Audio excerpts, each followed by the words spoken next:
ஒரு ஞான குருவால் பிரணவ உபதேசம் கொடுப்பது வாயினால் சொல்லி காதினால் கேட்பது இல்லை.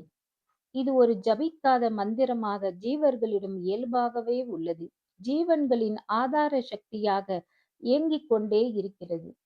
ஓம் என்ற பிரணவ மந்திரமே அனைத்து இயக்கங்களுக்கும் மூலம். கணபதியே ஓம் என்ற பிரணவ வாக்கிய பொருளாகிறார். உபதேச நிலையிலே கணபதி பிரணவத்திற்கு தலைவரும் ஆவார். ஓங்கார வடிவமும் ஆகிறார். இந்து மதத்திலே உள்ள சமய பிரிவுகள் அதற்குண்டான தெய்வத்தையே பிரணவம் என்று கூறும். பிரணவத்தை சிவன் என்றும் சக்தி என்றும் விஷ்ணு என்றும் முருகன் என்று ஒவ்வொரு சமயமும் அறுதிட்டு கூறுகின்றன. ஏன் மற்ற மதங்கள் கூட ஓங்காரத்தையே முதல் நிலை என்று ஒப்புக்கொள்கின்றன. கணபதியை சிறப்பித்து கூறும் பார்க்கவ புராணம் கூறுவது என்ன? மூலாதாரமான கணபதி எங்கே இருக்கிறார்?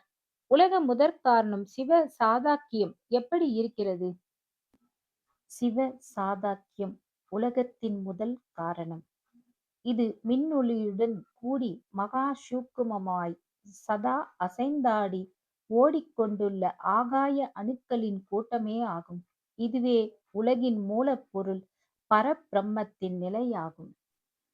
பிரளயத்தில் அழுந்தி ஒடுங்கின உலகத்தை மீண்டும் படைக்க திருவுளம் கொண்ட பரம்பொருள் வக்ர துண்டராக தனது விருப்பத்தால் உருவெடுத்து பிரம்மன் விஷ்ணு ருத்திரன் ஆகியவர்களை படைத்து அவர்களை முத்தொழில் செய்யுமாறு கூறினார். மும்மூர்த்திகளும் வக்ர துண்டரை வழிபட்டதால் வக்ர துண்டரே பரபிரம்ம சொரூபம் என்பதை அறியலாம். ஓம் வக்ர துண்டாய ஹூம் என்பது கணேச சடாட்சர மந்திரம். இந்த மந்திரத்தையே விஷ்ணு பகவான் உபாசித்து மது கைடபர் என்ற அரக்கர்களை கொன்றதாக கூறப்படுகிறது. வாமன அவதாரம் எடுத்தபோது விஷ்ணுவின் தந்தையாகிய காசிபரால் ஷடாட்சரம் உபதேசிக்கப்பட்டு மகாபலியையும் அடக்கினார். இந்திரன் கௌதம முனிவரிட்ட சாபத்தினால் உடம்பெல்லாம் யோனிமயமாய் மாறிவிட்டதை இம்மந்திரம் உபதேசம் பெற்று மாற்றிக்கொண்டதாக கூறப்படுகிறது. முருகப்பெருமான் இந்த சடாட்சரத்தால் கணபதியின் அருள் பெற்று தாரகாசூரனை சம்ஹாரம் செய்தார்.